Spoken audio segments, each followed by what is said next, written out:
Friends, welcome back to my channel Nishchitha Gowda Aduge and vlogs. ಇವತ್ತಿನ video ರೆಸಿಪಿನಲ್ಲಿ ನಾವು ಕ್ರಿಸ್ಪಿ ಆದಂಥ ಹಾಗೆ ಟೇಸ್ಟಿ ಆದಂಥ ಶಂಕರಪಳ್ಳಿ ಅಥವಾ ಶಂಕರಪೋಳಿನ ಹೇಗೆ ಮಾಡ್ಕೊಳ್ಳೋದು ಅಂತ ನೋಡೋಣ ಬನ್ನಿ.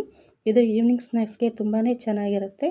ಇದನ್ನು ತುಂಬ ಕ್ವಿಕ್ಕಾಗಿ ಹಾಗೆ ಈಸಿಯಾಗಿ ಮಾಡ್ಕೋಬಹುದಾಗಿದೆ. ಮೊದಲಿಗೆ ನಾನು ಇಲ್ಲಿ ಶಂಕರಪೋಳಿನ ಮಾಡ್ಕೊಳ್ಳೋದಕ್ಕೆ ಒಂದು ಮಿಕ್ಸಿಂಗ್ ಬೌಲ್ನ ತೊಗೊಂಡಿದ್ದೀನಿ. ಹಾಗೆ ಇದಕ್ಕೆ ನಾನು 1 ಕಪ್ಪಷ್ಟು ಮೈದಾ ಹಿಟ್ಟನ್ನು ಹಾಕ್ಕೊತಾ ಇದ್ದೀನಿ. ನಂತರ ನಾನು 2 ಸ್ಪೂನ್ನಷ್ಟು ಸಕ್ಕರೆನ ಹಾಕ್ತಾಯಿದ್ದೀನಿ. ಇದಕ್ಕೆ ಜಾಸ್ತಿ ಸಕ್ಕರೆ ಹಾಕೋ ಅವಶ್ಯಕತೆ ಇಲ್ಲ. ನೀವು ಸಕ್ಕರೆ ಅಥವಾ ಸಕ್ಕರೆ ಪುಡಿನ ಕೂಡ ಉಪಯೋಗಿಸ್ಬೋದು. ನಂತರ 1 ಚಿಟಿಕೆಯಷ್ಟು ಉಪ್ಪನ್ನು ಹಾಕ್ತಾಯಿದ್ದೀನಿ.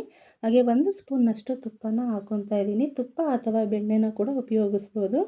ನಂತರ ಇದಕ್ಕೆ ಒಂದು ಸ್ವಲ್ಪ ನೀರನ್ನು ಹಾಕ್ಕೊಂಡು ಇದನ್ನು ಚೆನ್ನಾಗಿ ನಾವು ಚಪಾತಿ ಹಿಟ್ಟಿನ ರೀತಿಯಲ್ಲಿ ನಾವು ಇದನ್ನು ಚೆನ್ನಾಗಿ ಮಿತ್ಕೋಬೇಕು.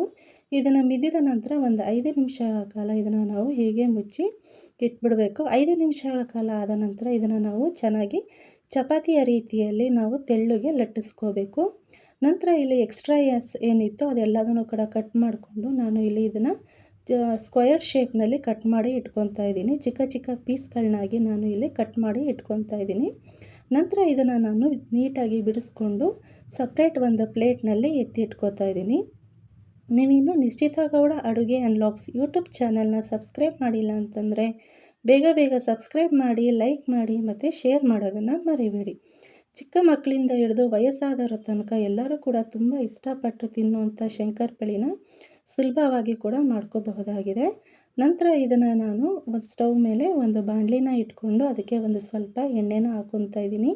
ಈ ಶಂಕರಪೋಳಿಗೆ ತುಂಬ ಎಣ್ಣೆ ಹಾಕುವಂಥ ಅವಶ್ಯಕತೆ ಇಲ್ಲ. ಇದೇನು ಎಣ್ಣೆ ಜಾಸ್ತಿ ಕುಡಿಯೋದಿಲ್ಲ. ಒಂದು ಸ್ವಲ್ಪ ಎಣ್ಣೆ ಹಾಕಿದ್ರೆ ಸಾಕು. ಎಣ್ಣೆ ಎಲ್ಲದೂ ಕೂಡ ಬಿಸಿಯಾದ ನಂತರ ನಾವು ಕಟ್ ಮಾಡಿ ಇಟ್ಕೊಂಡಿದ್ದಂಥ ಪೀಸ್ ಏನಿತ್ತು ಅದೆಲ್ಲದನ್ನು ಕೂಡ ನಾನು ಒಂದೊಂದಾಗಿ ಹಾಕ್ಕೊತಾ ಇದ್ದೀನಿ. ಇದೆಲ್ಲದನ್ನು ಕೂಡ ನಾವು ಎರಡೂ ಕಡೆ ಕೂಡ ಸ್ವಲ್ಪ ಗೋಲ್ಡನ್ ಬ್ರೌನ್ ಆಗೋ ತನಕ ಚೆನ್ನಾಗಿ ಬೇಯಿಸ್ಕೋಬೇಕು ಎಣ್ಣೆಯಲ್ಲಿ. ಎಲ್ಲದೂ ಕೂಡ ಚೆನ್ನಾಗಿ ಗೋಲ್ಡನ್ ಬ್ರೌನ್ ಆದಂಥ ಒಂದು ರುಚಿಯಾದಂಥ ಹಾಗೆ ಕ್ರಿಸ್ಪಿ ಆದಂಥ ಶಂಕರಪೋಳಿ ರೆಡಿ ಆಗುತ್ತೆ. ನೋಡಿದ್ರಲ್ಲ ಫ್ರೆಂಡ್ಸ್, ಎಷ್ಟು ಸುಲಭವಾಗಿ ಮನೆಯಲ್ಲಿ ಶಂಕರಪೋಳಿನ ಮಾಡ್ಕೋಬಹುದು ಅಂತ. ನಿಮಗೂ ಕೂಡ ಈ ವಿಡಿಯೋ ಇಷ್ಟ ಆಗಿದೆ ಅಂತ ಭಾವಿಸ್ತೀನಿ. ನೀವು ಕೂಡ ಮನೆಯಲ್ಲಿ ಒಂದು ಸಲ ಟ್ರೈ ಮಾಡಿ ನೋಡಿ. ಹಾಗೆ Nischitha Gowda Aduge and vlogs YouTube ಚಾನಲ್ನ ಸಬ್ಸ್ಕ್ರೈಬ್ ಮಾಡಿ, ಲೈಕ್ ಮಾಡಿ ಮತ್ತು ಶೇರ್ ಮಾಡೋದನ್ನು ಮರಿಬೇಡಿ.